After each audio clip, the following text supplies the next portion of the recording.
Sin embargo, sí quiero presentarlo para hacerles la meditación al respecto. Entonces vamos a compartir la pantalla y vamos a abrir el examen. Bien.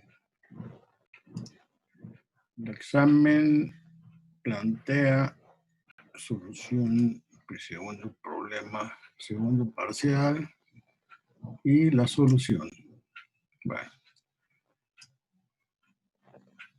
¿Cuál era la idea de esto? En el primer problema, digamos, la parte fina del problema consistía en considerar que al estar controlada la velocidad por la transferencia de masa externa, ¿sí?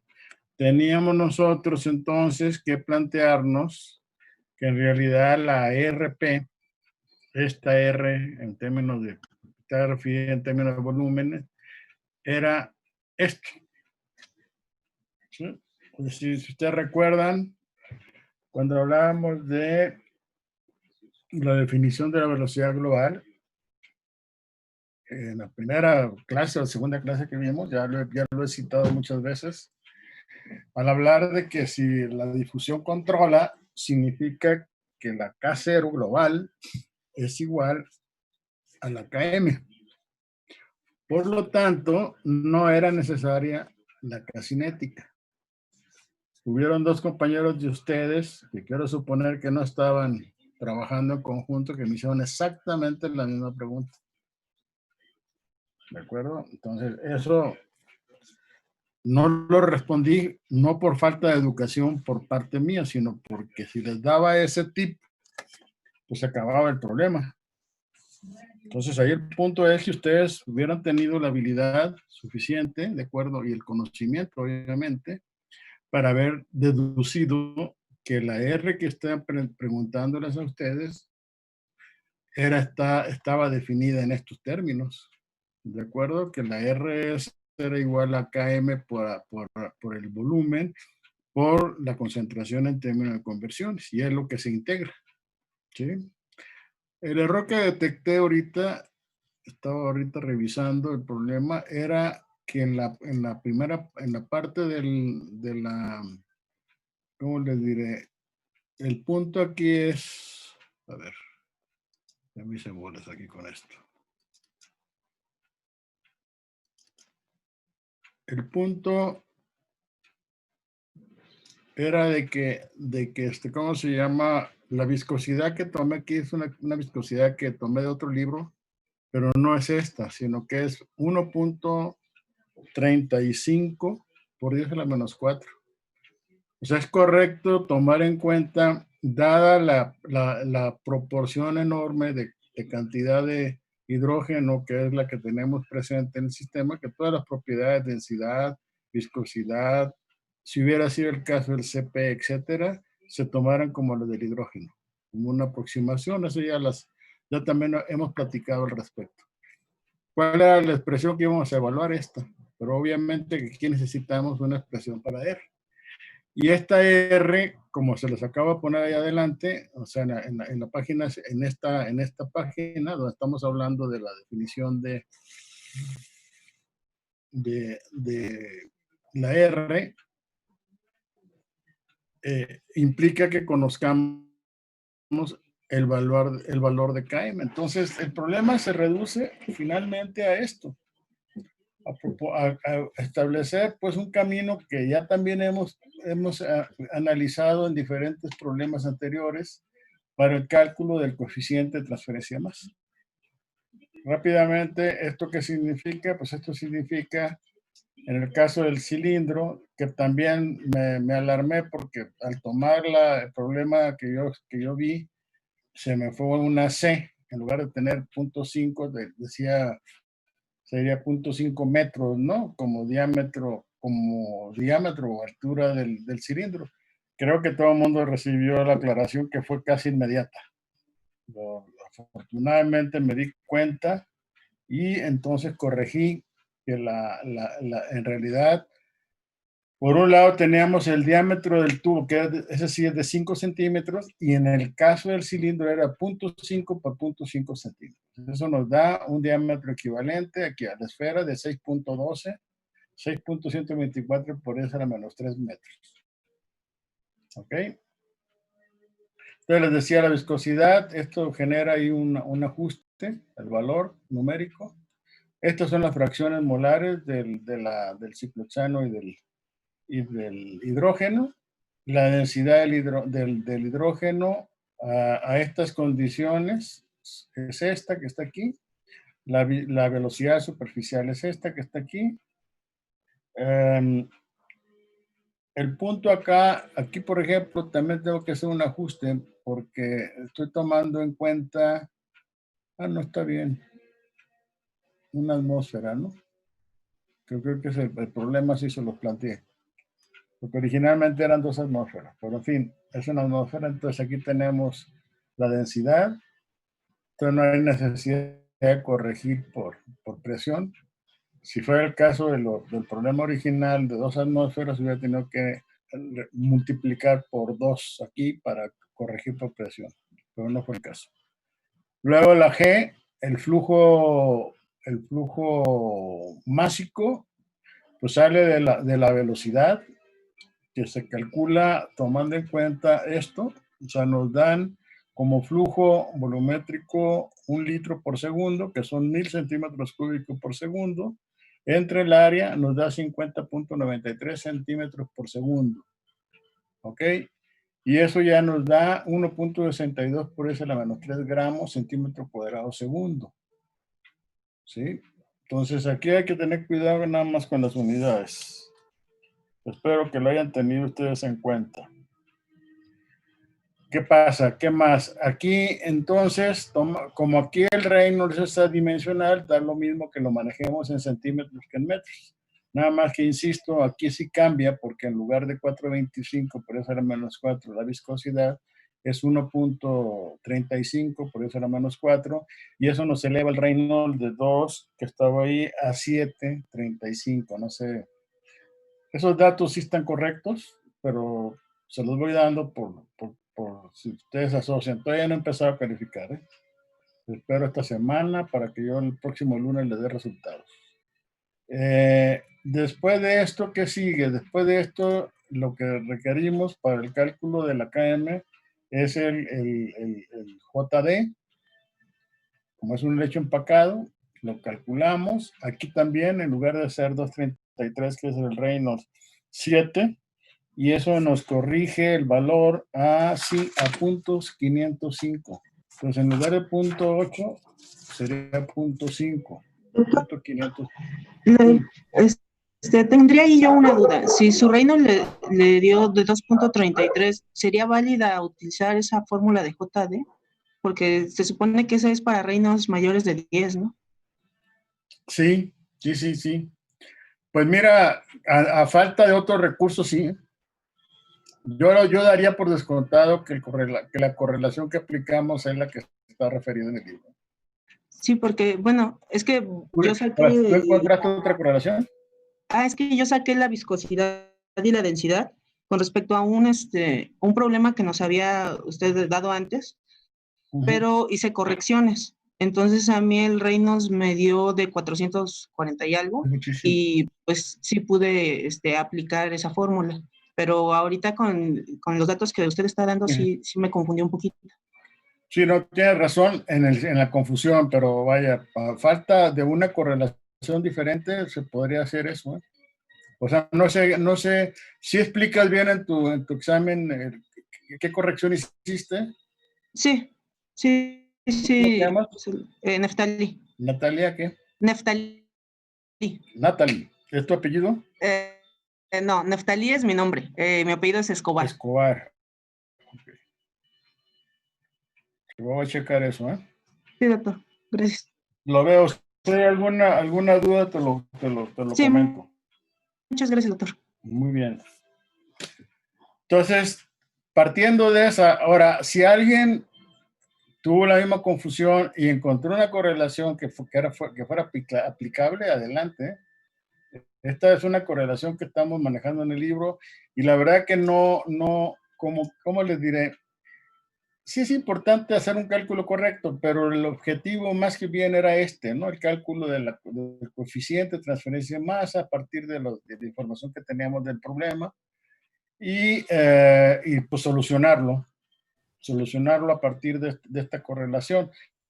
O sea, todo va ajustándose, el JD pues ya queda en 0.5 y el Reynolds que quedó en 7 y fracción, que para fines prácticos pues se aproxima más al 10, ¿no? Que el 2.3. Eventualmente pues podríamos,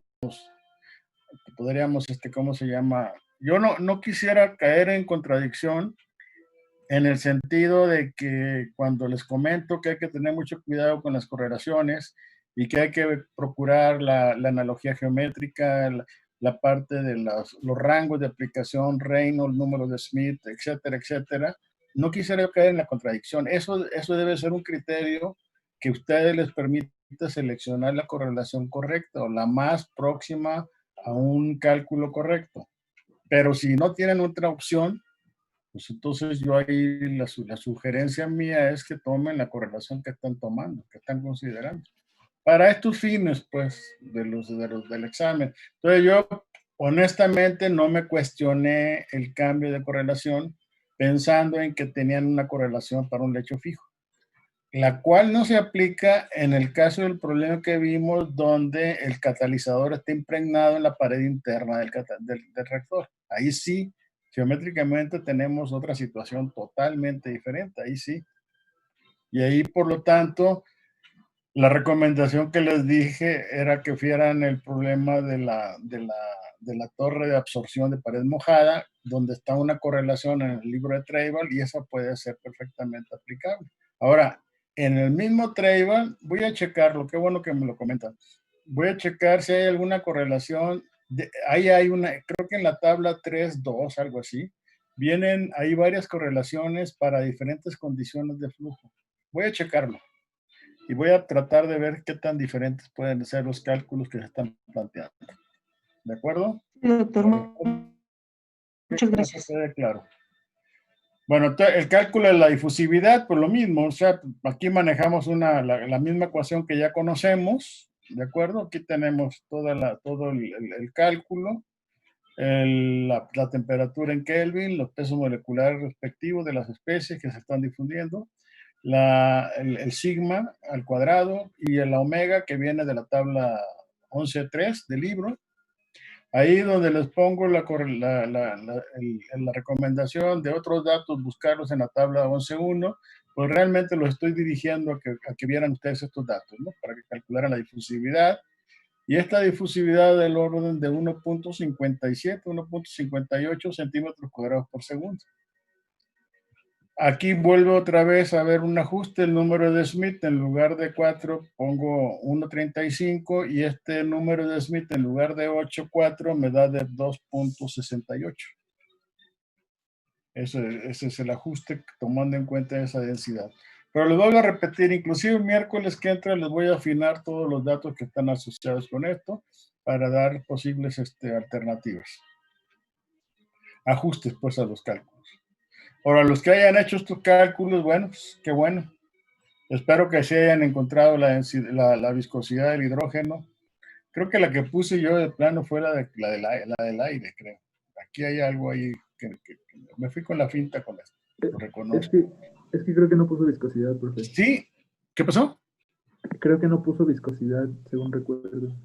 No, el punto era que lo buscaras. Bueno, sí, okay. No. Pues hay cálculos y hay que buscarle. También es parte del entrenamiento, pues, digamos. La densidad no, porque esa ya la difusividad tampoco, pero creo que la viscosidad y ¿qué más? Pues básicamente, ¿no? Ese se buscaba se buscaba en ¿cómo se llama? En tablas, en los nomogramas que hay, pues. En el Perry viene en la página 3.248. Yo lo tengo en la sexta edición. pero no debe, son hojas más, hojas menos, donde está el nomograma, donde ustedes ubican la viscosidad del hidrógeno, el centipoise. Bueno, seguimos. Entonces, con esto, pues aplicando la correlación correspondiente, despejamos Km y ahí el valor de Km, aquí en este caso, con este número de Smith da de 9,87 centímetros por segundo. Ya corregido con el Smith da de 13. En lugar de 9, da 13, 13.3. ¿Sí? Pasado a metros por segundo es 0.13. Y entonces esto ya es lo que usamos para el cálculo que nos están pidiendo. Ahora, la concentración inicial que corresponde al hidrógeno, al ciclohexano, es 0.05 por una atmósfera entre 0.0821 temperatura, y eso nos da 0.7879 moles por metro cúbico, o 10 a la menos 4 mol por litro. ¿Sí? La F0, que es Q, el flujo volumétrico por CA0, es igual a 1 litro por segundo. Lo pasamos a metros cúbicos y aquí nos metemos en 0.78 por metro cúbico y me queda 0.787,9 por eso a la menos 4 mol por segundo. Entonces, esto ya me permite obtener un valor de la R conociendo Km. Ahora, AB, también inclusive la llegamos a discutir cuando vimos el caso de lechos fluidizados, que es para pasar de referencia másica a volumen para la R. Entonces, la A en este caso les queda como metro cuadrado por metro cúbico. En el caso de la AM que hemos manejado era metro cuadrado por masa de catalizador o centímetro cuadrado por masa de catalizador. Esas son las diferencias que están asociadas con el análisis dimensional. Entonces esto da una relación de 587 metros cuadrados por metro cúbico. Y eso es lo que se usa para el cálculo. Me da un volumen de punto, aquí también cambia por los cálculos. Entonces dejen afinar estos cálculos y yo el miércoles les comento cuáles ya los valores finales. ¿De acuerdo? En términos generales, ese era el primer parcial, el primer problema del segundo parcial. Y luego una gráfica de X contra L, que no era más que poner el término de aquí, poner volumen en términos de L y la conversión en los límites de la integral. Después de esto, tenemos el segundo problema. El segundo problema está ligado con el anterior. Y yo creo que ahí se fueron con la finta de este valor de la K-cinética. El problema original tiene otra temperatura muy próxima a los 500, pero quise ponerla de 500 para poder aprovechar el cálculo que habíamos hecho de la difusividad. O sea, con esto les ahorraba la difusividad. Entonces nos piden que si me dan una K cinética, pues la K observada, ¿cuál es? Ese es el problema. Entonces, en la parte el primer problema evalúa, digamos, la parte externa y ahora vamos a la parte interna. Aquí, pues, nuevamente, tenemos una serie de datos en los que tenían ustedes que recurrir a estas fórmulas. Prácticamente todas las conocemos, pero vaya, sí se requería que estuvieran ustedes claros en lo que estaban haciendo. Por ejemplo, el volumen de la partícula, los pi cuartos del diámetro por L, ¿sí? Sería todo esto que está aquí y está relacionado con el diámetro, que ya se lo dan directamente de 0.5 centímetros, y esto nos da 0.0982 centímetros cúbicos. La densidad de la partícula, aquí, esta sí podría haber sido algo de error, no sé si fue claro para ustedes, es relacionar el peso de la partícula con el volumen que acaban de calcular, y eso les da la densidad aparente. BG, volumen de poros, es la relación de las densidades de partícula y la densidad de la fase sólida que se les dan de datos, que está aquí. y eso les da 0.254 gramos por centímetro cúbico. Con esta información pueden calcular el radio promedio de poros y por lo tanto ya pueden calcular la difusividad Knudsen, que es igual a 0.0299.030.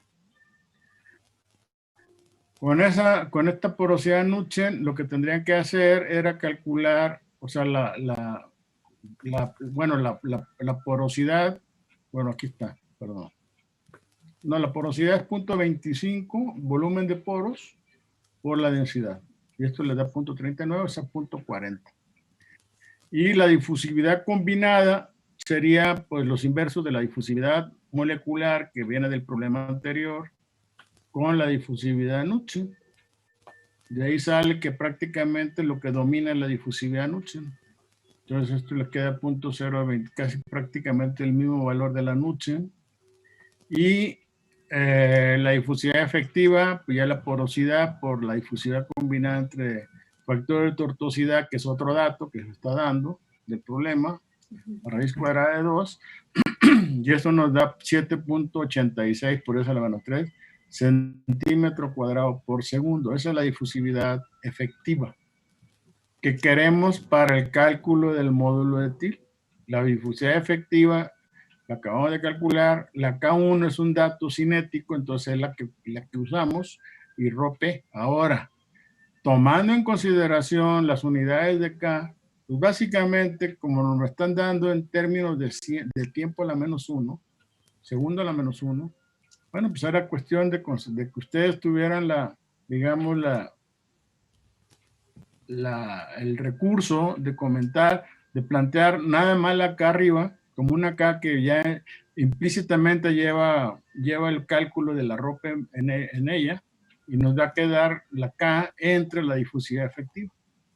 Entonces, tomando en cuenta esto le queda unidades de longitud a la menos 1, después de la raíz cuadrada, y acá tenemos longitud, y eso nos da 2.82 el módulo de TIL para la esfera, para el cilindro. Por lo tanto, aquí es R del radio entre 2, y como tenemos el diámetro, tenemos otro 2 ahí, por eso es 4. Entonces, tangente hiperbólica de phi L entre phi L nos da 0.352, lo cual significa que tenemos un efecto de resistencias internas importante. Entonces, la K observada es igual al factor de efectividad por la K cinética, y eso nos da 1.4 segundos a la menos 1. Y ese era el problema de la segunda parte.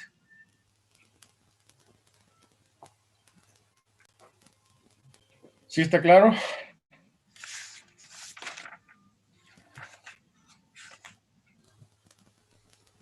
Ese sí no tiene corrección, eso está bien. ¿Comentarios?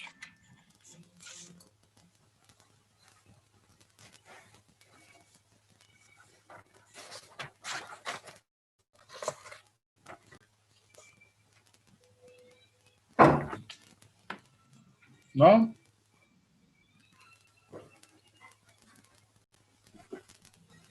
¿Algún comentario, alguna idea que ustedes tengan, que hayan resuelto el problema de alguna forma diferente, y eso me permite a mí tener yo también cómo está la película? Yo tengo una pregunta. A ver, te escucho muy poco. ¿Se podía asumir solamente difusividad molecular en el segundo ejercicio y despreciar la difusividad de Knudsen? Híjole. El segundo problema es que tienes tú que Knudsen prácticamente es Knudsen, ¿eh? O sea, juzgar por el valor, la combinada, comparada, más bien te da esto, que está muy próximo a esto que está aquí. Entonces, si me hubieras dicho al revés, yo te diría que está bien, razonablemente está bien, es decir, este valor es despreciable respecto a este valor como inversos. Acuérdense que estos son, cuando hablamos de inversos de coeficientes, estamos manejando algo ahí como el concepto de resistencia.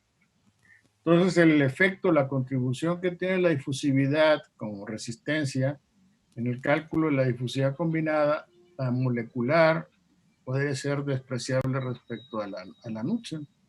Es decir, si ustedes me hubieran, aunque que no les hubiera dado yo el cálculo de la difusividad molecular, y ustedes por las razones de tiempo no lo hubieran calculado, pero hubieran fundamentado el por qué la difusividad Knudsen se podía considerar como la difusividad combinada, podría ser aceptable como comentario. No se las pongo al 100% bien, pero sí aceptable, como un razonamiento, pues. Pero lo mejor es demostrarlo, ¿no? Si yo después de hacer este análisis propusiera que la difusividad Knudsen es para diferentes cálculos, es la que voy a tomar en cuenta, pues ya tengo el fundamento que está aquí. Ya estoy demostrando que efectivamente la combinada, la molecular, es prácticamente despreciable respecto al lado de la otra, ¿no? En términos relativos. Ok. ¿Sí? ¿Algún otro comentario?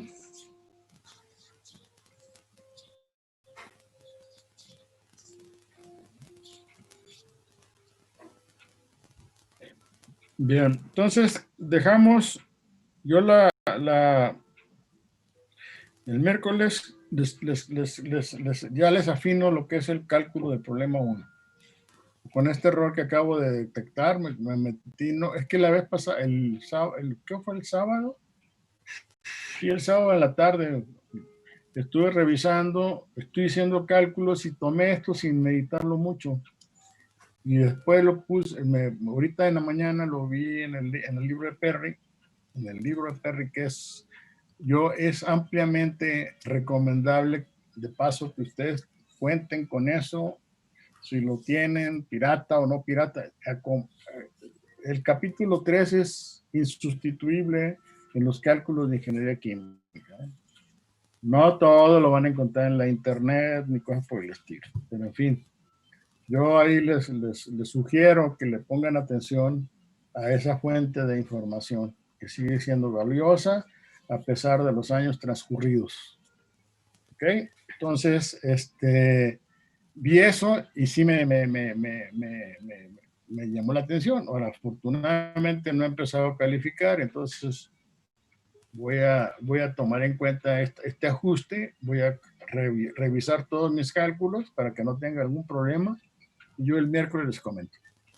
Bueno, entonces vamos a dejarlo esto por el momento. Ya lo que es el examen, eso pero ya tienen idea de cómo les fue. Eso sí, es innegable. Yo creo que ahí sí. Bueno, vamos a ver, como para redondear la información que estamos planteando, el cálculo, o sea, aquí hay alguna reflexión, más que cálculo, sí, que permiten el cálculo también, pero la reflexión relacionada con la interpretación de datos cinéticos de laboratorio. Entonces, imaginen ustedes que tienen un reactor de laboratorio donde se supone que controlan todas las condiciones externas e internas, pero que de alguna manera puede haber efectos. Espero que le hayas dado gracias por el pedagogino, Diana. Cuidado Espero con que el le haya dado micrófono. gracias. Micrófono. Imaginen ustedes que tienen esto, el sistema, ustedes trataron de buscar, por ejemplo, hicieron su gráfica de R contra el flujo másico, ¿verdad? O G o el reino, o la velocidad superficial, y ubicaron la zona donde el valor de R se mantiene, vamos a decir, relativamente constante en un rango de velocidades. Problema que vimos al principio del capítulo 10, si ustedes recuerdan, donde hicimos un ejercicio de analizar para diferentes fluxos másicos cuál era el efecto que se tenía sobre la tasa de reacción o las resistencias externas, ¿no? Entonces, ese tipo de análisis es muy recomendable que se hagan cuando están ustedes haciendo un experimento a nivel laboratorio. Como lo mismo que comentábamos ya cuando hablábamos de el cálculo del factor de efectividad considerando el polvo, etcétera, ¿no? Pero hay ocasiones en que el polvo no lo podemos hacer o lo tenemos, pero también puede haber efectos de resistencias internas. Entonces, un poquito el procedimiento lógico es el que está aquí representado por estos cuadros, ¿sí? Este reactor nos da datos experimentales, ¿ok? Suponemos que no existen resistencias externas ni internas. Sin embargo, ya a nivel laboratorio tenemos que estar seguros de lo que estamos calculando. ¿Qué es lo que hacemos? Vamos a transitar entre lo que llamaríamos la tasa global de reacción a la tasa intrínseca de reacción, porque lo que nos interesa es conocer los datos cinéticos de la reacción que estamos estudiando. Entonces, vuelvo a repetir, en un cierto rango de concentración y temperatura, ciertas especificaciones de comportamiento del reactor. El reactor puede ser un reactor diferencial, un reactor integral, etcétera. Eso depende de las condiciones de operación del reactor. Sin embargo, estos datos experimentales vienen de este aparato, de este reactor, ¿sí?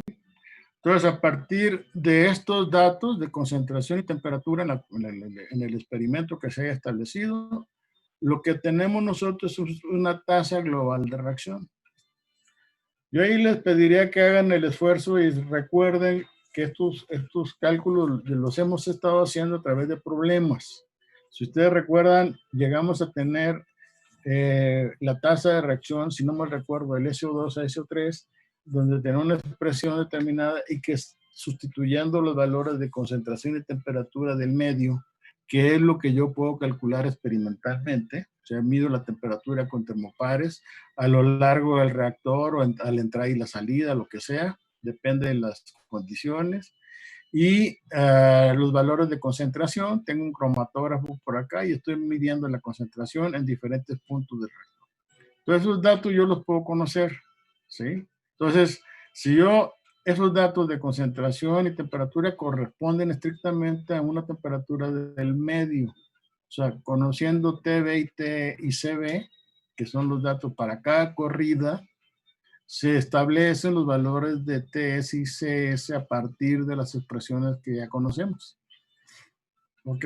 Entonces tenemos nosotros que la tasa de reacción, KMAM por CB menos CS, y esta KMAM por CB menos CS se iguala con HATS menos TB, que es el caso exotérmico, para darle sentido a al planteamiento de la fuerza directora que estamos planteando aquí.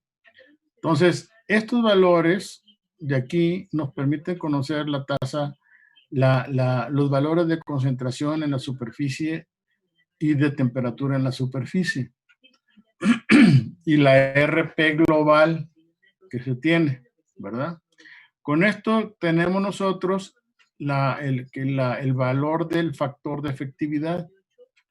Y ese valor del factor de efectividad se calcula a partir de la gráfica o de las expresiones que relacionan el factor de efectividad con el módulo etil, ¿de acuerdo? Y a partir de eso tenemos nosotros el cálculo de la tasa de reacción intrínseca. Entonces estamos transitando, vamos a llamarle así, de la tasa global o la tasa experimental obtenida en el laboratorio y estamos depurándola para obtener la tasa intrínseca de reacción, que es la tasa cinética, que es la que va a permitir conocer la energía de activación, el factor exponencial. ¿De acuerdo?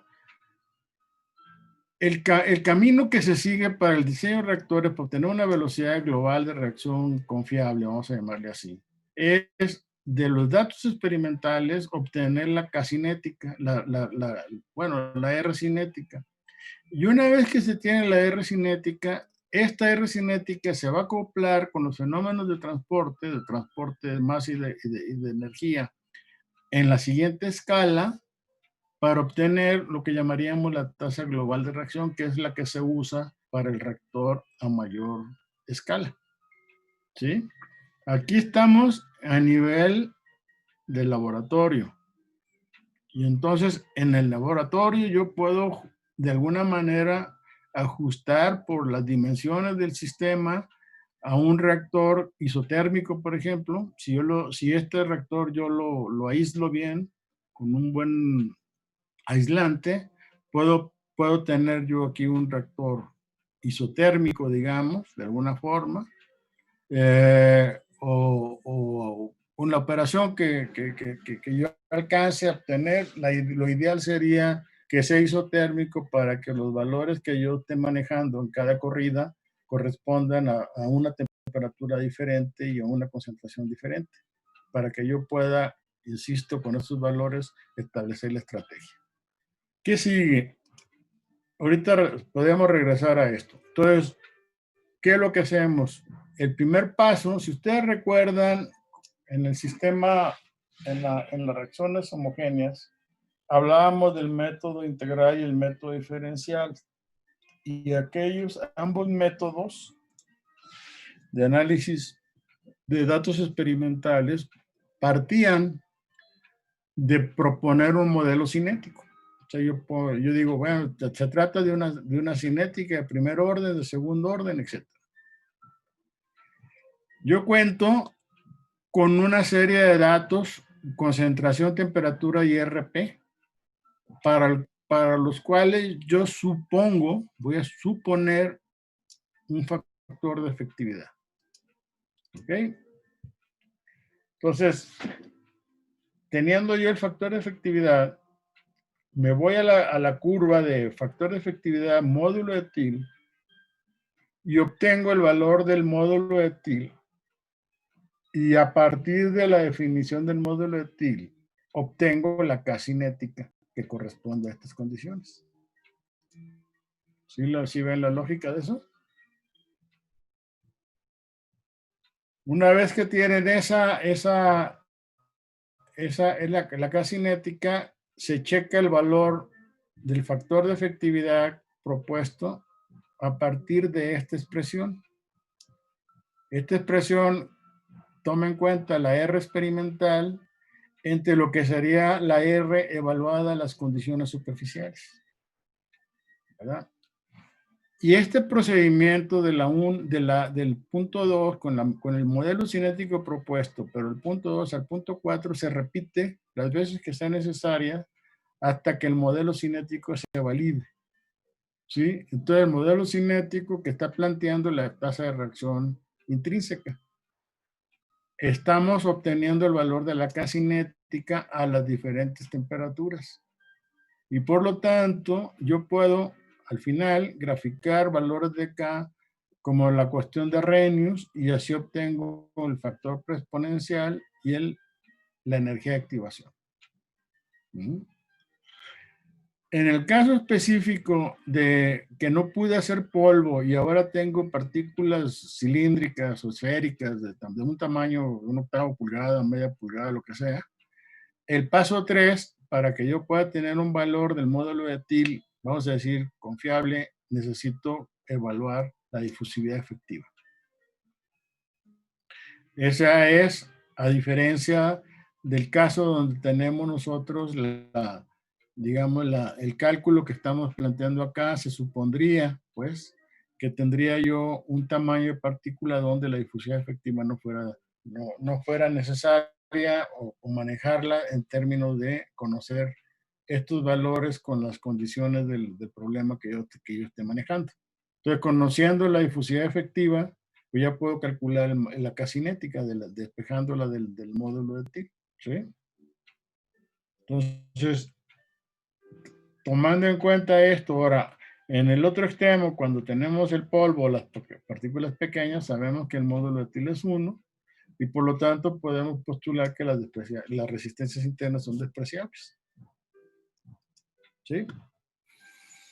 Entonces, a ver, pongan atención a esto que estoy planteando. Aquí estamos estamos yendo del rumbo de los datos experimentales obtenidos a nivel laboratorio, que para fines prácticos, esta puede ser, si yo fui muy cuidadoso en mis cálculos y y efectivamente tengo resistencias internas y externas despreciables, la tasa, lo que yo estoy llamando la tasa global de reacción aquí, podría ser, en principio, la tasa intrínseca de reacción. Entonces, de que si yo estuviera súper seguro de lo que estoy haciendo en términos de manipular las condiciones de operación del reactor para realmente tener un sistema isotérmico, para realmente tener los efectos de resistencias externas a la transferencia de masa y calor despreciable, etcétera, etcétera, que es lo que se pretende alcanzar a nivel laboratorio, pequeña escala, permite hacer esas aproximaciones con cierta rigurosidad. Entonces yo ya me podría ahorrar todo esto, ¿están de acuerdo? Y esto sería mi tasa global de reacción, que correspondería a la tasa intrínseca. O sea, sería la tasa cinética, pues, la que estoy manejando acá. Cuando hablamos de reacción intrínseca, estamos hablando la que se refiere a aquellos tres pasos que ya vimos al principio del curso, ¿no? Que es la absorción, reacción superficial y desorción. ¿De acuerdo? Entonces, teniendo certeza de que las resistencias internas y externas son despreciables, pues yo ya puedo postular que los valores que estoy obteniendo aquí de la R, pues a estas condiciones de concentración y temperatura corresponden a la tasa de reacción cinética. Ahora, si yo soy más precavido y digo yo, no, lo que quiero es saber si realmente esas resistencias son despreciables, entonces yo trabajo esto. Hago el análisis, porque lo que sí no se puede negociar, vamos a llamarle así, es que yo lo que estoy midiendo de datos experimentales acá son valores de TB y CB, perdón, lo cual me permitió calcular una R, vamos a llamar global en ese contexto. Ahora el objetivo es calcular TS y CS con estas ecuaciones. Entonces, teniendo esto, acuérdense que vimos un cálculo para el multicitado ejemplo de la oxidación del SO2, donde utilizando datos de la RP experimentales, es el ejemplo 10.2 o 10.1, no me acuerdo del capítulo 10, calculábamos la diferencia de concentraciones entre el medio y la superficie del catalizador, y en ese caso se manejaba a diferentes niveles de conversión, si ustedes recuerdan. ¿Qué había de diferencia de concentraciones cuando tenías una conversión del 10% o cuando tenías una conversión del 60%?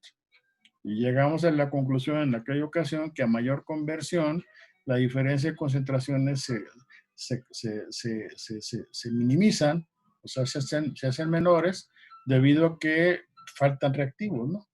O sea, el reactivo ya se va consumiendo y entonces a menor reactivo en el medio, pues la diferencia de concentraciones tiende a ser menor, pues no es que se esté agotando la concentración en la superficie, simplemente la diferencia es menor porque la CB disminuyó. Y con esta diferencia yo puedo obtener también la diferencia de temperaturas entre el medio y la temperatura en la superficie. Con estos valores que yo tengo acá y la R experimental que tengo acá, puedo evaluar el factor de efectividad, ¿verdad? Ya vimos ahorita aquí la ecuación que está acá, que es la que yo puedo evaluar con esto. Entonces ya con esta información puedo decir que estos valores de la tasa de reacción intrínseca son iguales a estos, entonces me estoy corroborando que efectivamente las resistencias externas no son importantes, ni las internas, o bien hay diferencia y por lo tanto yo postulo que tengo que hacer estas correcciones para determinar la tasa de reacción intrínseca. ¿El objetivo cuál es? Pues el objetivo finalmente es calcular el factor exponencial y la energía de activación. Con todas las limitaciones a ver, quisiera yo que quedara muy claro todo esto. Es decir, no es que estemos borrando todo el trabajo que hemos hecho con relación al análisis de los mecanismos de reacción, ¿sí? Lo que pasa es que el problema es tan complejo que hay que tratar de darle cierto sentido o cierto rigor al análisis que se hace en este contexto. Entonces, vamos a decir, es válido que se suponga que, que lo que tenemos aquí como, a ver, como modelo, lo planteemos así prácticamente como si fuera un caso homogéneo, ¿sí? Ya se tendrá, una vez que se planteen la información y se tenga toda la certeza de los valores que hemos estado planteando, ya se tendrá tiempo para hacer un análisis más riguroso, que vamos a ver un ejemplo más adelante, para determinar la tasa de reacción que tome en cuenta los mecanismos. Ahora, cuando hace uno un análisis con los mecanismos de reacción, que dan unas ecuaciones que ustedes ya conocen, que tienen un coeficiente cinético, una fuerza directora y un término de absorción, se hace un análisis también a nivel laboratorio para determinar el efecto de o cómo son las constantes de equilibrio de absorción unas con otras, y eventualmente se pueden simplificar esas expresiones. O sea, hay muchos recursos, pues, para hacer el análisis correcto de un sistema reaccionante determinado. ¿Ok? Entonces, regresando aquí a este caso, pues partimos de esto. Suponemos el factor de efectividad y lo que hacemos es validarlo cuando ya hacemos un cálculo formal del factor de efectividad y lo confrontamos con el que supusimos. O sea, el camino que se sigue una vez que ustedes definen el factor de efectividad es, a partir del módulo de Thiele, obtener la K cinética. Estamos dando por descontado que los efectos externos de alguna manera se pueden controlar más fácilmente que los internos. ¿De acuerdo? Entonces yo con un flujo, un flux másico o volumétrico que yo tenga aquí suficientemente alto para que yo pueda garantizar que los coeficientes de transferencia de masa externos no son importantes, yo puedo concentrarme en la parte interna del tamaño de pastilla que esté considerando. ¿Sí? Entonces, no olviden que esto de aquí pues, está partiendo de que yo tengo un modelo cinético, tengo ya los valores de concentración y temperatura en la superficie, sigo teniendo la RP experimental, y para esto yo digo, bueno, supongo un factor de efectividad, 0.7, 0.5, 0.4, lo que sea. Entonces, de la curva yo puedo obtener una K cinética, que no es la K cinética contra, que digan ustedes, esta es contra viento y marea de la K cinética de la reacción. Puede haber algunos ajustes, pero es una aproximación que se tiene con relación a los cálculos. Entonces, yo con la K cinética, una vez que yo la evalúo por acá, vuelvo a evaluar el valor del factor de efectividad y lo confronto con lo que yo supuse. Y de esta manera voy ajustando los valores. Porque en principio este valor yo lo puedo conocer, la RS, que está en función de la concentración y la temperatura superficial, que ya calculé a partir de estas relaciones. ¿De acuerdo? Esto es, la intención de esta parte del curso es la idea es de que ustedes ya vean cómo se integra todo lo que hemos estado analizando a lo largo del curso en este tipo de metodologías. Yo ahí les recomiendo que vean el capítulo 12 del libro de Smith. Es un capítulo muy corto donde platican de todo este tipo de situaciones. Yo aquí lo que hice fue un resumen de lo que viene ahí en el capítulo con relación al factor de efectividad isotérmico. En el caso del no isotérmico, el problema se hace más complejo porque es necesario suponer la energía de activación aparte. Y esto, ¿por qué? Porque acuérdense que la relación del factor de efectividad con el módulo de Thiele pasa por seleccionar una curva beta, que es, acuérdense que es la del calor de reacción, la que está relacionada con el calor de reacción, para obtener la curva correspondiente y el módulo, el número de Arrhenius, esta gamma, que es la energía de activación que supuse entre RT. Este valor de gamma me permite seleccionar la curva correspondiente, digamos, la figura correspondiente para los diferentes valores de gamma, y entonces a partir de que yo seleccione el grupo de curvas que corresponden al valor del número de Arrhenius, que sea que dé, con la curva correspondiente a la beta. La clase que antes les voy a, en el libro de Omnibook viene una tabla donde vienen varias tablas de estas, figuras de estas, a diferentes a diferentes valores del número de Arrhenius. Entonces, aparte, o sea, lo que quiero remarcar es que en el caso de un isotérmico necesito yo tener esta información aparte del módulo etil para calcular este módulo etil, a partir del cual conocería yo, perdón, el factor de efectividad, a partir del cual conocería yo el módulo etil y de ahí sacaría la correspondiente.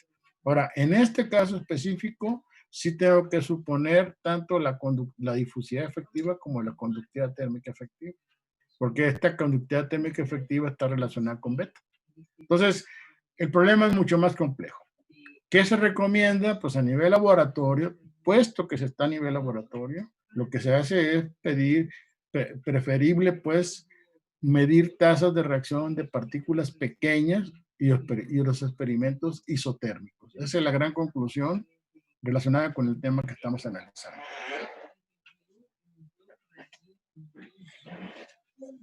Comenten, jóvenes, díganme cosas, a ver qué opinan, cómo la ven.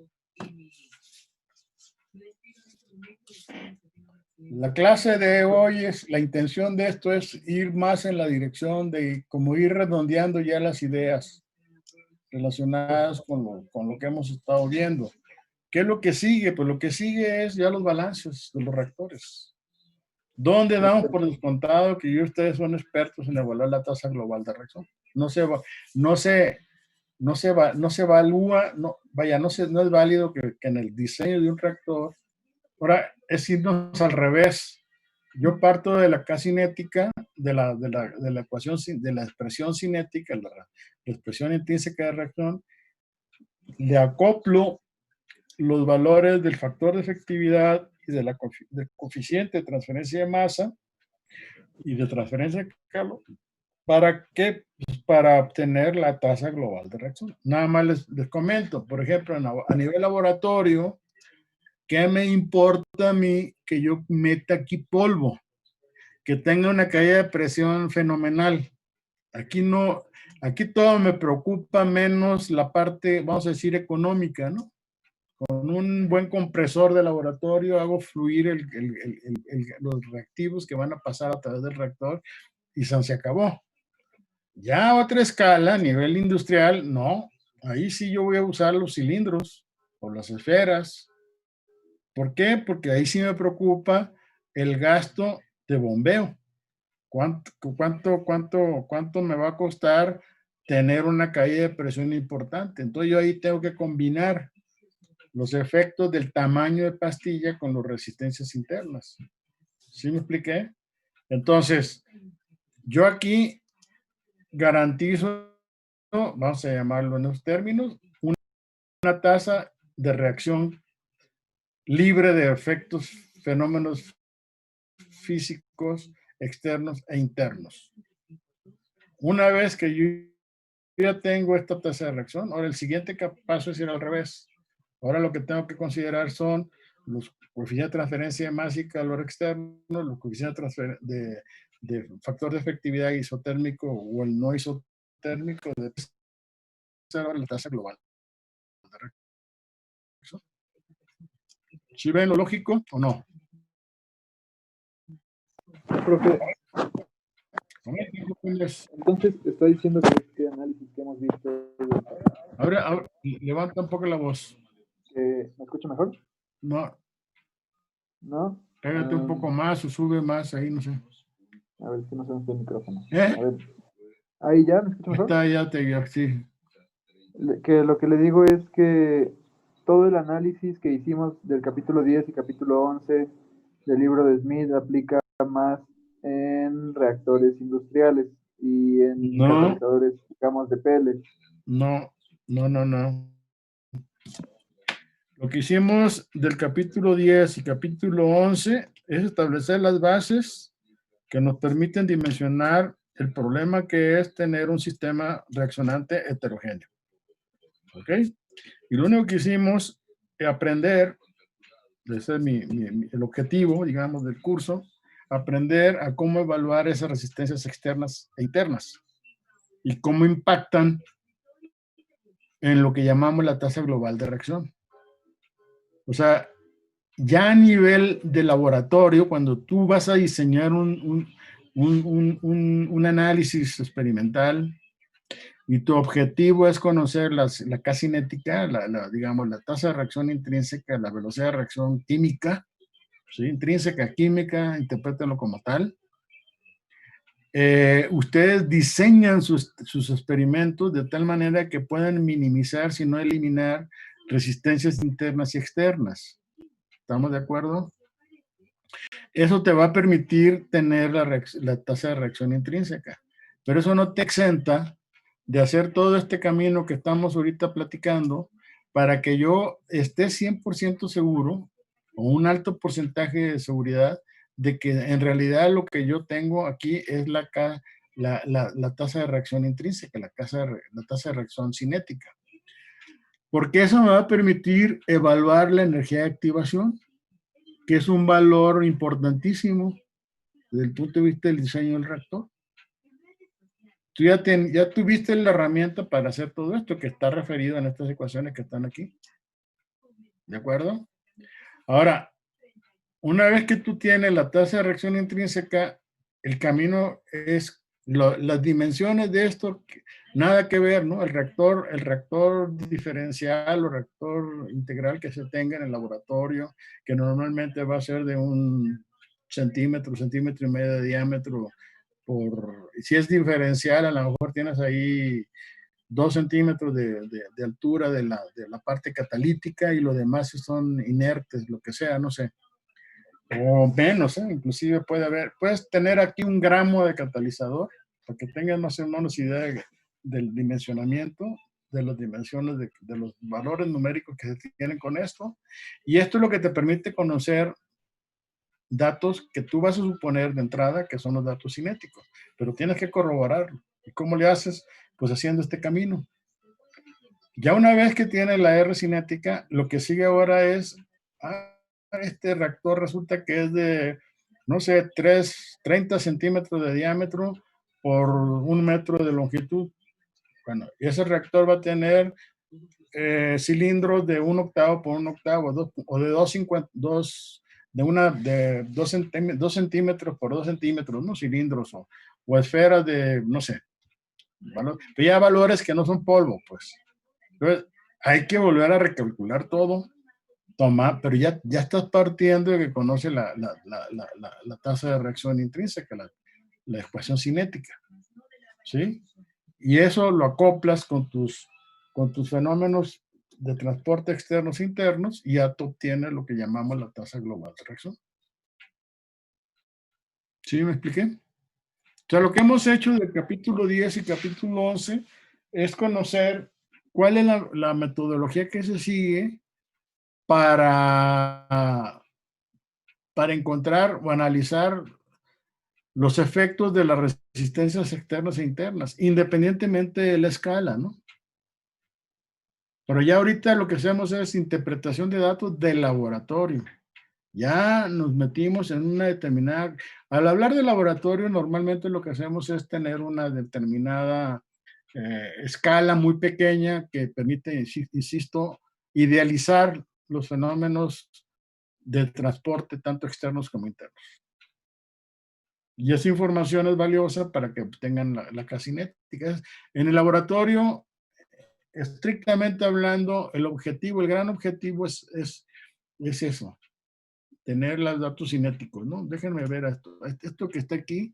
Si ustedes se fijan, este es un proceso, es un diagrama de flujo de un proceso para el diseño del reactor. O sea, que parten de una reacción de interés, pasa por el nivel laboratorio, un reactor de laboratorio, que les va a alimentar datos para que ustedes puedan establecer un modelo cinético, una ecuación de velocidad. Este modelo cinético pues se va a apoyar en la cinética catalítica, ¿no? Para que ustedes puedan establecer los valores de los parámetros, pero a nivel de modelo cinético. ¿Sí? Después aplican matemáticas para alcanzar a partir de esto el modelo del reactor. Ya el modelo del reactor es el modelo que les permite a ustedes plantear ya las bases para dimensionar el reactor. Y para eso requieren de modelos matemáticos donde tengan ustedes que tomar en cuenta los patrones de flujo que se dan a través del reactor, etc.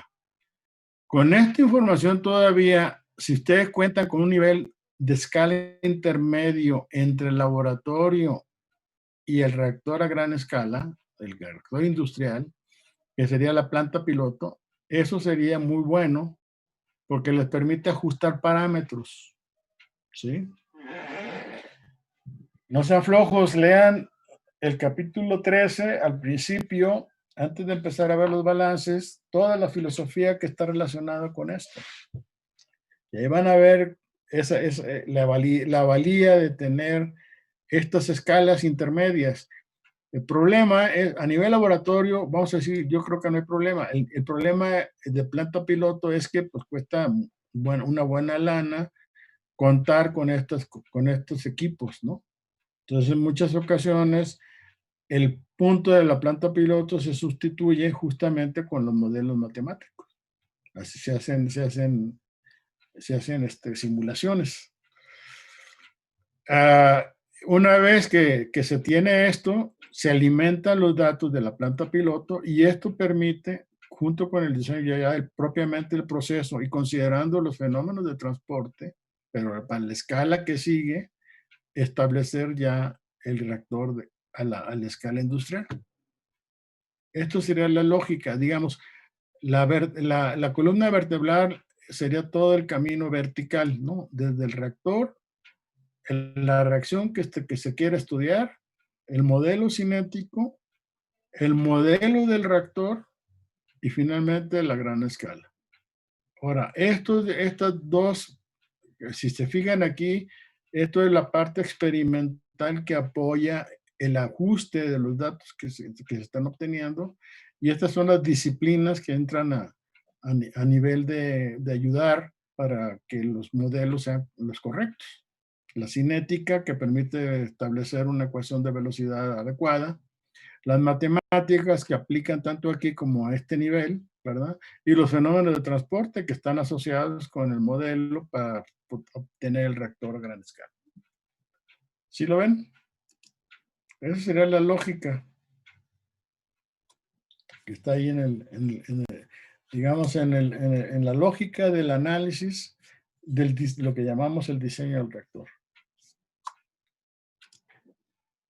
Ahora, el cálculo de la velocidad global de reacción. El diseño de reactores heterogéneos, la tasa global de reacción deberá ser evaluable en todas las localizaciones del reactor. O sea, esto de aquí, digamos, sería el término central. Ya aquí lo que queremos es conocer la tasa global de reacción que vamos a usar en el diseño del reactor. Entonces, suponiendo que conocemos la tasa intrínseca de reacción y un sistema isotérmico, pues nuevamente volvemos otra vez a plantearnos los efectos de difusión externa, para difusión interna tenemos todo esto, ¿verdad? Y conociendo el factor de efectividad, el módulo de TIL y la expresión que define el módulo de TIL, podemos transitar en la dirección de establecer la tasa global de reacción. O sea, ya conjuntamos todo, pues. Entonces, esto me permite obtener valores del coeficiente de transferencia de masa, el valor del área específica de transferencia para transferencia de masa, pero ya en la escala que vamos a manejar. Entonces, esto nos va a dar aquí una K0 que va a contener a la KMAM y al factor de efectividad asociado con la constante cinética. ¿Sí? Y eso ya es lo que vamos a utilizar nosotros como la tasa global de reacción. O sea, la RP igual a la K0 por una cierta funcionalidad de la concentración. Pero esta K0 va a estar definida. A ver, déjenme ver si no, vamos a irnos casi al principio. Cuando hablábamos nosotros de esto, la velocidad, aquí está la velocidad global de reacción. Esta sería, digamos, el caso de una, vamos a decir, la velocidad global, con una K0, donde aquí podríamos meter la H. O sea, esta H de aquí, que estamos planteando aquí, es la H, no va a bajar porque están como ecuación. Sí, ¿no? Bueno, aquí tendría, por ejemplo, el factor, perdón, el factor de efectividad, la eta. ¿Sí? Entonces, normalmente la eta va asociada con la K cinética, por la manera como se define la K cinética. Aquí estuvimos hablando de una velocidad global donde no pelábamos la parte interna. Y ahora, con todo lo que hemos visto, si nos regresamos a este nivel, aquí debe haber una eta. Es decir, la RP, transferencia de masa externa, y aquí tendríamos la eta, que es el módulo de TIL. Déjeme ver si me deja corregirlo. Es que esta cosa aquí como que es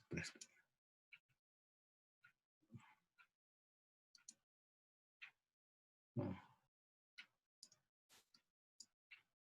Como que aquí está estratégicamente mal puesta. A ver, symbol. A ver si me deja. Chihuahua.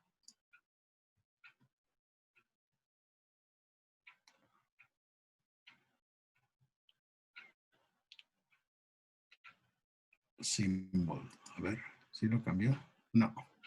Entonces necesito. No. Bueno, esto no lo voy a mover. Pero aquí va una eta. Y entonces al acoplar estas dos, va a aparecer la eta acompañándola acá, la K cinética. Y entonces de esta forma estoy ¿cómo se llama? Corrigiendo la parte de las resistencias internas. Aquí a esta altura del curso estábamos manejando básicamente la parte externa, no la interna. Entonces esto de aquí me faltó quizá redondearlo. Esto de acá me daría pues la RP, aquí está tampoco, y la RP global sería igual a K0 por la concentración en el medio. Siempre va a ser importante que tengamos nuestras concentraciones todas referidas al medio, CB, y la temperatura TB, porque es son los parámetros que podemos medir nosotros externamente. ¿Sí?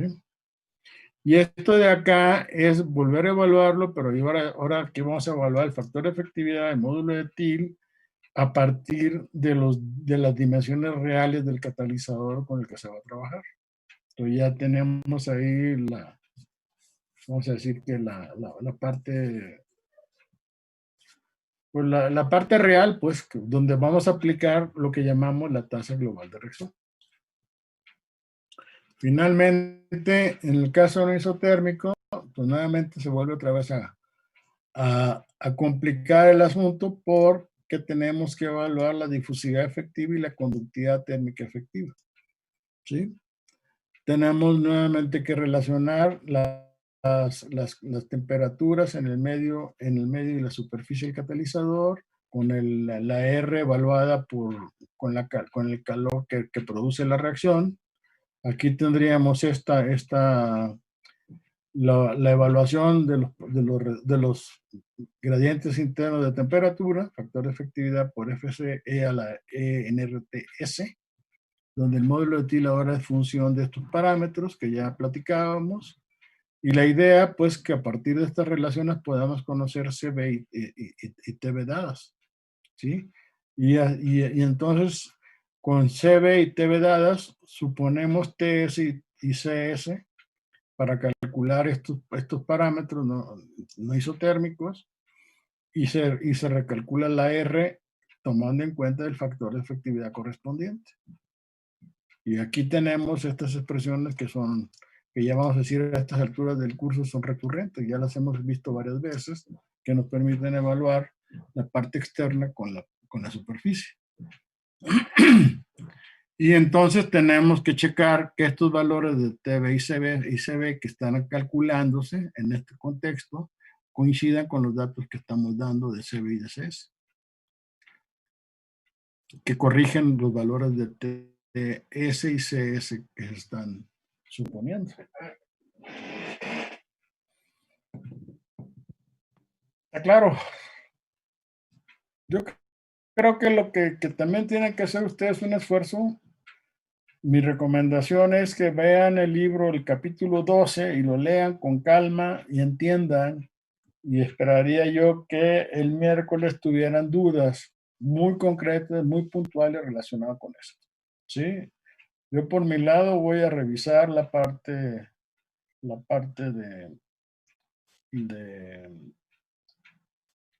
del examen que les había dicho, ajustar el cálculo, y la otra es voy a revisar esto a ver si puedo, a lo mejor agrego algunas cosas que hagan más claro esta información.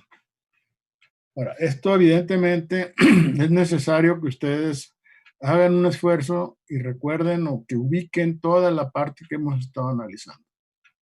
¿Sí? O sea, todo esto de aquí son ecuaciones que ya vimos, ya las platicamos en su momento.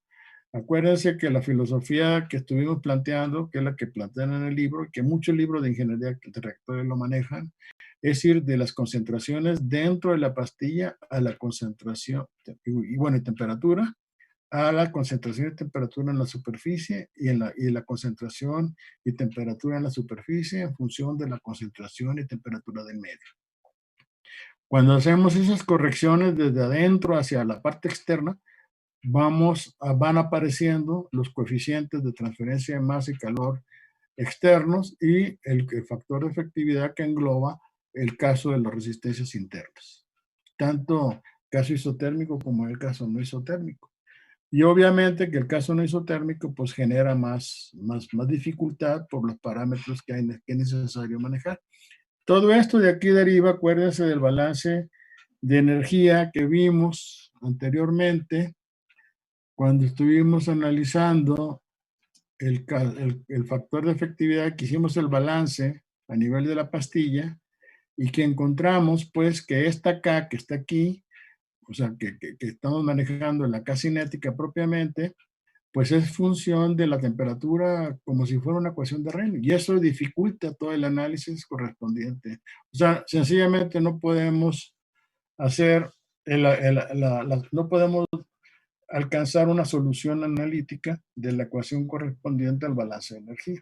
Necesariamente tenemos que hacer un análisis cinético. ¿Aquí está claro?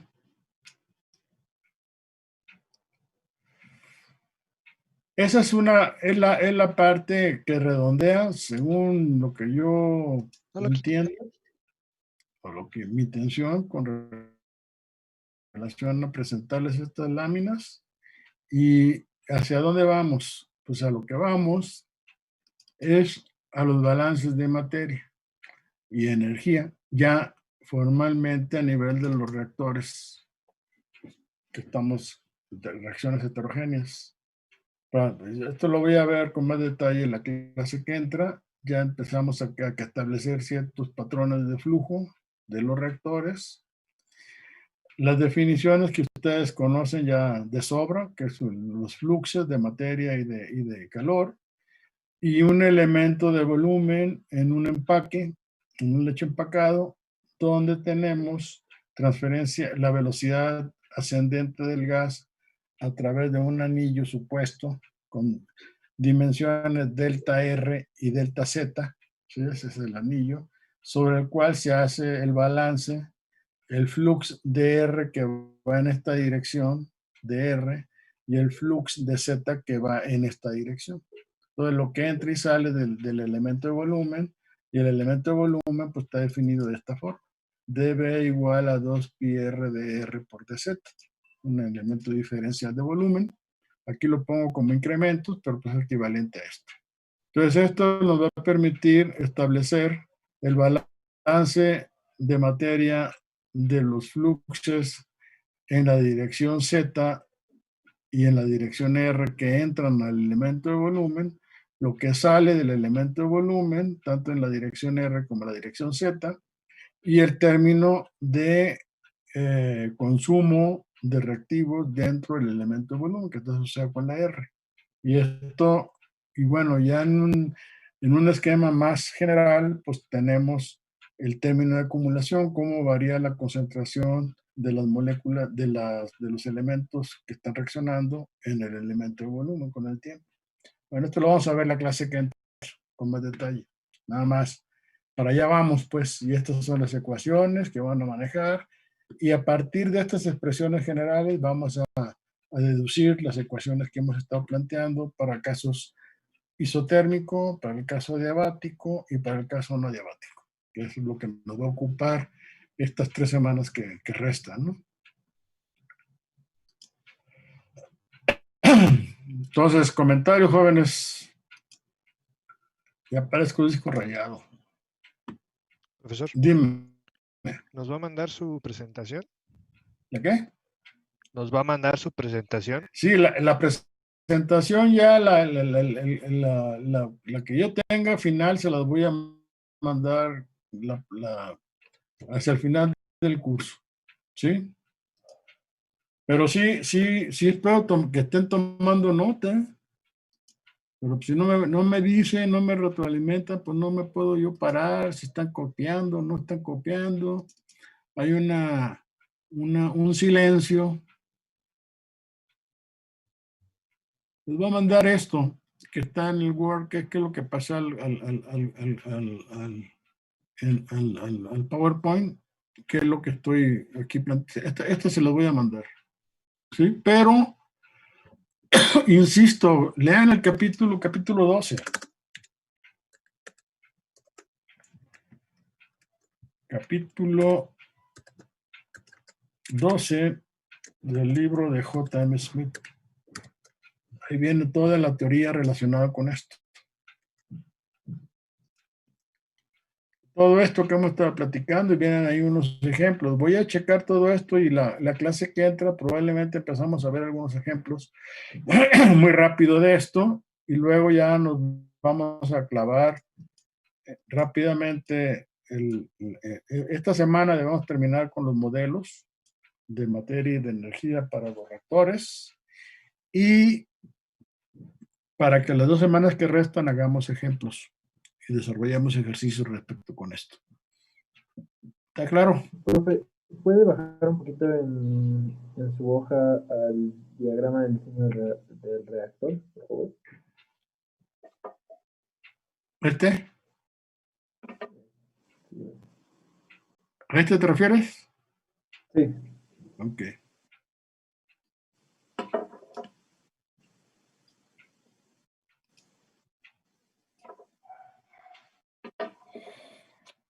Ahí viene en el libro, ¿eh? No creas que me lo estoy inventando, pero muchos libros los de ingeniería de reactores lo manejan igual, con ciertas variantes o ciertas precisiones. Hay algunos que prácticamente todos lo manejan a nivel laboratorio, de laboratorio, planta piloto y otra vez planta piloto, y con la idea de ir ajustando. Por ejemplo, las plantas piloto también sirven para evaluar el material con el que se construye el reactor. Sí, más vale, aún cuando la planta piloto tiene un tamaño mayor que el del laboratorio, pues también no es la inversión correspondiente ya a un equipo de gran escala, ¿no? Y de ahí sacan conclusiones de que por el tipo de reactivos que se están manejando, la parte interior del reactor debe estar vidriada o no vidriada, que el material puede ser acero inoxidable o puede ser alguna aleación, etcétera, con todo el camino que se pueda seguir para evaluar el material. Otra información que es muy valiosa en el diseño de reactores es probar equipos de medición y control, ¿sí? De caídas de presión, temperatura, algún PDI o lo que sea, un controlador proporcional, etcétera, que permita evaluar cómo cambios de temperatura, qué tan rápido reacciona el sistema a ciertas señales electrónicas, etcétera. Toda esa información las puede aportar la planta piloto, que normalmente cuando se tiene el recurso económico es ampliamente recomendable pasar por por una escala intermedia antes de llegar al diseño final del reactor. El problema es que la limitación es la inversión. Y las plantas piloto de la UAM sí son, las plantas pilotos de la UAM sí son como escala planta piloto o son un poco más No, chicas? no, normalmente son reactores de laboratorio. Ok. Lo que hacen los colegas de catálisis que están estudiando reacciones catalíticas, hasta donde yo sé, son reactores de laboratorio. O sea, reactores muy pequeños. Diámetros que andan del orden de 1 a 2 centímetros de diámetro. Y como les decía, longitud de lo que es el tubo, el reactor, son máximo 20, 30 centímetros de longitud.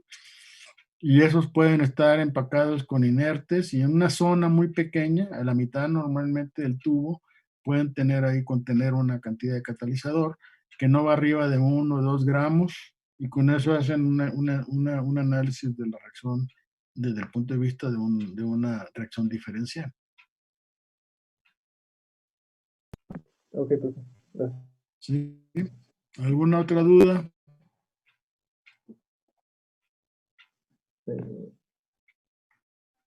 No duda, pero se le puede bajar otro poquito, que me faltó copiar otras cosas. Bajar un poquito, ¿qué? Aquí ya, Ahí. pues está blanco.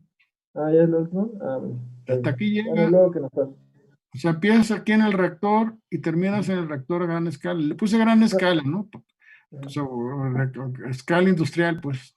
No, sí, es que me faltó copiar unas cosas de la ¿A qué presentación, te pero si no, cuando vea el refieres? video de la presentación de Ajá, PowerPoint. pero es esta. Me faltó. ¿Cuál es la Ah, sí, parte que pero te dice falta? lo de que usted puso suponiendo que conocemos la tasa intrínseca de reacción y que el sistema es isotérmico, entonces ponen las ecuaciones. Y luego cuando el sistema no es ¿Qué factor de isotérmico. efectividad isotérmico es esta? No, es después, pero no se preocupe. Yo luego veo la grabación y ya ahí lo copio. Bueno, está el cálculo de la velocidad global, que es la que acabamos de ver ahorita, que me faltó poner la R K0, pues. Y siempre habrá, sobre todo a nivel laboratorio, la idea de hacer lo más isotérmicamente posible. De hecho, en reacciones homogéneas, cuando lo que se busca es encontrar la energía de activación, el factor exponencial de la cinética que se esté estudiando, lo que se busca es tener un reactor isotérmico por el efecto exponencial de la temperatura sobre la constante. Aquí sigue siendo el mismo criterio, ¿de acuerdo? Nada más que, insisto, tenemos efectos externos y efectos internos en el análisis. Entonces esto lo combinamos para obtener una R global que tome en cuenta estos efectos. ¿Ok? ¿Alguna otra duda, jóvenes? ¿Comentario o que quieran ver algo de aquí? Esto se los voy a mandar, ¿eh? Ahorita se los mando junto con la liga para la reunión del miércoles. Se los voy a mandar en Word. Para que inclusive si le quieren ahí tomar esto como referencia y se leen el capítulo, a lo mejor le agregan notas para hacer más comprensible todo esto. Sí.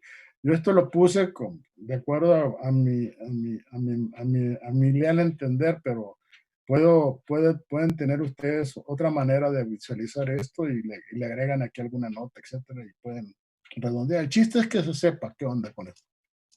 ¿Sí? Ahí para suponer la energía de activación, ¿hay un rango óptimo para...? No.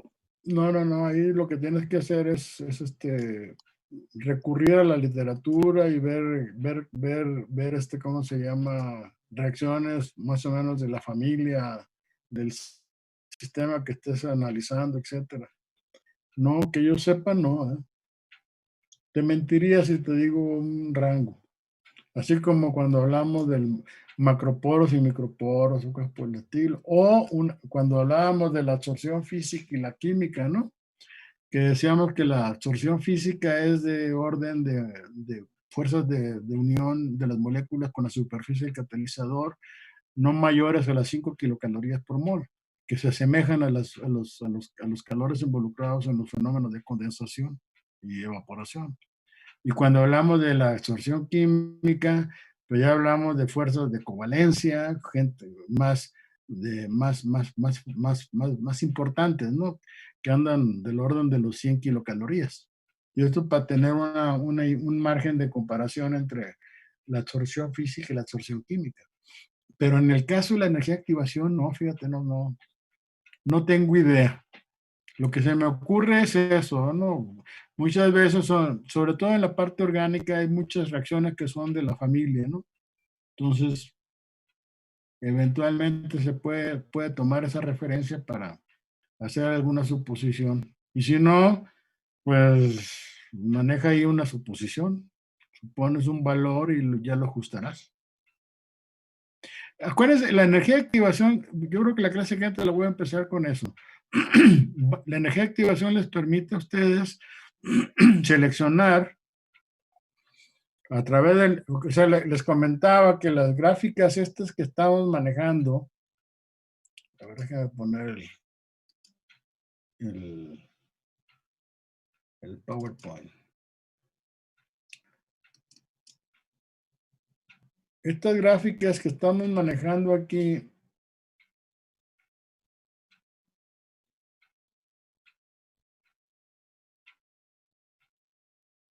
no, ya no, estas que están aquí. Estas gráficas, vamos a decir, por así decirlo, están etiquetadas para un valor determinado de gamma. Entonces, tú tienes aquí un valor de 20, de 10, de 30, que son los valores que más o menos se manejan. Tú tienes diferentes gráficas. Pero para lo que te sirve, el suponer la energía de activación. Porque la K cinética la vas a obtener una vez que conozcas el factor de efectividad. Entonces, aquí tienes la difusividad efectiva y tienes la conductividad térmica efectiva. O sea, toda esta información es la que necesitas tú, de alguna manera, suponer para hacer los cálculos de beta. Y eso te permite seleccionar la curva correspondiente en el caso exotérmico. Una vez que tú tienes una curva que te da el valor de la beta, ¿sí? Puedes evaluar el módulo de TIL, el factor de efectividad con la gráfica y a partir de eso conocer el módulo de TIL y del módulo de TIL conocer la K cinética. Caso no isotérmico. ¿De acuerdo? ¿Alguna otra duda? Es bien importante que me hagan planteamientos porque con eso me orientan a mí también, jóvenes. Digo, yo sé que es un tema que si no lo tienen, si no lo razonan concienzudamente, pues si lo quieren ver eso como una cosa ahí medio marginal, todo eso, créanme lo que no va a quedarles claro. Yo creo que esto lo tienen que leer y lo van a tener que volver a leer y hasta que le entiendan bien cómo sigue, qué lógica se sigue en esto. Este concepto de la tasa global, no es que la tasa global de reacción sea esta, ¿no? Como tal, sino que es una tasa global de reacción condicionada a que yo efectivamente demuestre que se trata de una reacción, de una tasa de reacción intrínseca o una reacción cinética, para lo cual necesito con los datos del laboratorio hacer este análisis para obtener esto. Ya a nivel de la tasa global de reacción en el equipo que vas a dimensionar, etcétera, es al revés, parte de la K cinética para ir hacia la K global. Y eso, la K global va a contener la KM a nivel de la escala piloto, la escala industrial que se vaya a manejar. Ahí va a tener, como tienes que satisfacer ciertas cantidades que te van a dar una producción determinada, pues necesitas saber cómo varían los flujos a través del empaque. Y como lo debo repetir, tú tienes una limitante fuerte a nivel industrial que es la caída de presión a través del empaque. Entonces, eso te fija un tamaño de pastilla mínimo que te dé una resistencia interna razonable. Todo eso se combina, ¿no? En ningún momento les he dicho que esto es fácil, pues. Tiene su complejidad. Y si hablamos de un caso no isotérmico, pues todavía finalmente terminan haciendo análisis numérico, simulación, etcétera, para tomar referencia a todo eso. Pero sí hagan el esfuerzo, por favor, de leer el capítulo 12, que se concentra pues en estas láminas que acabamos de ver. Si no hay más dudas, jóvenes, aquí le paro. ¿No?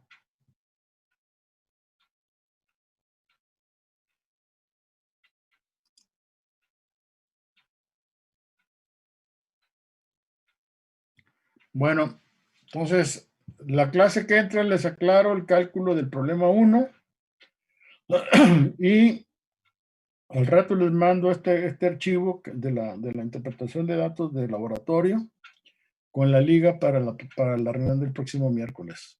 ¿De acuerdo? Y léanse la recomendación es que se lean el capítulo 12 para que quede clara la película relacionada con esto que acabamos de estar planteando. ¿De acuerdo?